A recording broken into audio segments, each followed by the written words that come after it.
Hello guys, welcome back to my channel Amrita লাইফস্টাইলে তোমাদের সকলকে স্বাগত। তোমরা সবাই কেমন আছো? আশা করি খুব ভালো আছো, আর তোমাদের আশীর্বাদে আমিও ভালো আছি।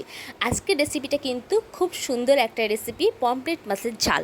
এর আগে কিন্তু পমফ্রেট মাছের সর্ষে দিয়ে আমি করেছিলাম, যেটা তোমরা অনেক ভালোবাসা দিয়েছো, তার জন্য অসংখ্য ধন্যবাদ তোমাদেরকে জানাই।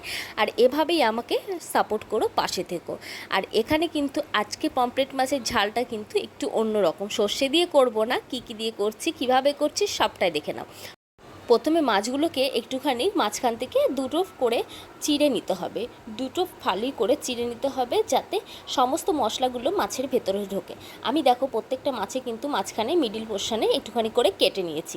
তারপরে কিন্তু এখানে হলুদ, লবণ আর একটুখানি লেবুর রস দিয়ে ভালো করে মাছগুলোকে মেখে 10 মিনিট আমি এভাবেই ছেড়ে দিয়েছিলাম। তারপরে এখানে মশলার জন্য তৈরি করেছি পেঁয়াজ, আদা, দুটো কাঁচা লঙ্কা আর রসুন কুচি। রসুন কিন্তু 4-5টার বেশি আমি কোয়া নিয়েছি। এটাকে ভালো করে মিক্সিতে ব্লেন্ড করে নেওয়ার পরে এটাকে ভালো করে একটা পেস্ট করে নেবে। তারপরে কিন্তু এখানে তেলটা গরম করে মাছটাকে ফ্রাই করতে দিয়েছি। এবার মাছটা কিন্তু ভালো করে একটু এদিক ওদিক করে ভালো করে ভেজে নিতে হবে। এই একই প্রসেসে কিন্তু প্রত্যেকটা কাটা মাছ ভালো করে ভেজে নিতে হবে। আর যারা এখনও পর্যন্ত আমার চ্যানেলটিকে সাবস্ক্রাইব করোনি, প্লিজ চ্যানেলটিকে সাবস্ক্রাইব করে থাকো, আর পাশে থাকা বেল আইডিটা অবশ্যই ক্লিক করো। নতুন নতুন ভিডিও আমি আপলোড করে থাকি। আর হ্যাঁ, তোমাদের কী ধরনের ভিডিও আরও বিশেষ করে রেসিপি পছন্দ, বা কী রেসিপি তোমরা আরও আমার থেকে জানতে চাইছো, তাহলে পরে কমেন্ট করে জানিও। আমি চেষ্টা করব তোমাদের আরও ভালো ভালো কোনো রেসিপি তোমাদের সঙ্গে শেয়ার করা, বা আরও নতুনত্ব ভিডিও শেয়ার করা। তো সর্বপ্রথমে আমি এখানে তেলের মধ্যে একটি গোটা লঙ্কা, গোটা কিছু জিরে দিয়েছি। তারপরে কিন্তু এটাকে ভালো করে নেড়ে নিতে হবে। একটু যখনই হালকা লালচে ভাব আসবে, তারপরে কিন্তু আমি এর মধ্যে কিন্তু গোটা গরম মশলা দিয়েছি, আর পেস্ট করা যেই আমি মশলাটা করে রেখেছিলাম সেটাকে এর মধ্যে অ্যাড করে দেবো। এটাকে ভালো করে ভাজতে হবে, যতক্ষণ ভাজতে হবে যেটা পেঁয়াজের একটা কিন্তু গন্ধ থাকে, সেই গন্ধটা কেটে গেলেই কিন্তু আমরা অন্য কিছু দিতে পারবো। তো এটাকে ভালো করেই ভাজতে হবে।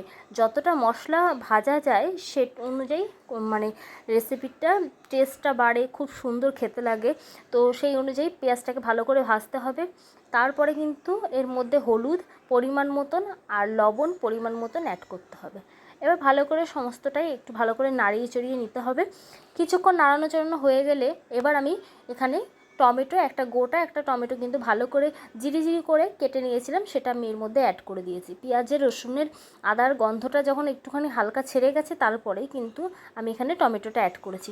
টমেটোটা ভালো করে একটুখানি যাতে একদম মেশ হয়ে যায়, তার জন্য কিন্তু আমি এটাকে ভালো করে একটুখানি ঢাকা দিয়ে ভালো করে খুন্তি দিয়ে নেড়ে নিয়েছিলাম। টমেটোর গন্ধটাও কিন্তু অনেকটা চলে গেছে। এবার ড্রাই হয়ে গেছে মশলাটা। তারপরে আমি এখানে জল দিয়েছি। জলটা কিন্তু পরিমাণ মতন দেবে, খুব একটা ল্যালে মানে হয় না যে ঝোল খুব টেল করছে, সেরকম আমি করব না। একটু মাখো মাখো হবে, একটু কষা কষা টাইপের, দেখতেও খুব সুন্দর লাগবে আর খেতেও কিন্তু অস্বাভাবিক সুন্দর। তো তারপরে কিন্তু এখানে আবার একটুখানি হলুদ, আবার একটু লবণ দিয়েছি। তোমরা চাইলে এটা একবারেই কষানোর সময় দিতে পারো। এবার ভালো করে এটাকে নেড়ে চেড়ে দিয়ে কিছুক্ষণ ঢাকা দিয়ে টকবক করে ফোটাবো। তো আমি একটা কিছু পাত্র দিয়ে ঢাকা দিয়ে নিয়েছি। এবার ঢাকাটা দেওয়ার পরে কিন্তু এটাকে টকবক করে ফুটবে। গ্যাসের আঁচটা কিন্তু হাই হবে, আর দেখতেই পাচ্ছ ঝোলটা কি সুন্দর ফুটছে। এর মধ্যে কিন্তু এবার আমি মাছগুলোকে ভালো করে ছেড়ে দেবো। মাছগুলো কিন্তু গোটা গোটা মাছ আমি ছেড়ে দিচ্ছি। আর দেখবে একটু ভাঙবেও না মাছের, এই ঝোলটাও কিন্তু খুব একটা পাতলাও হবে না, গাঢ়, দেখতেও সুন্দর লাগবে, আর খেতে কিন্তু খুবই সুন্দর। এভাবে কোনো দিন এই পমফ্রেট মাছের রেসিপিটা করে নিও, খুব সহজ এবং এত সুন্দর খেতে লাগবে বলার মতন না।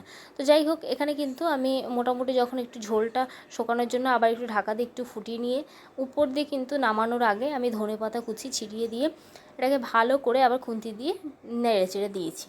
তো আমার কিন্তু পমফ্রেট মাছের ঝালটা কিন্তু অলরেডি হয়ে গেছে, আর দেখতেও কিন্তু খুব সুন্দর লাগছে। আর এটাকে টেস্টটা কিন্তু খুব সুন্দর ছিল, খেতে ভাতের সঙ্গে একদম ভাতটা কম পড়বেই। তো তোমাদের কেমন লেগেছে কমেন্ট করে জানিও, আর ভালো লাগলে একটা লাইক করো। টাটা।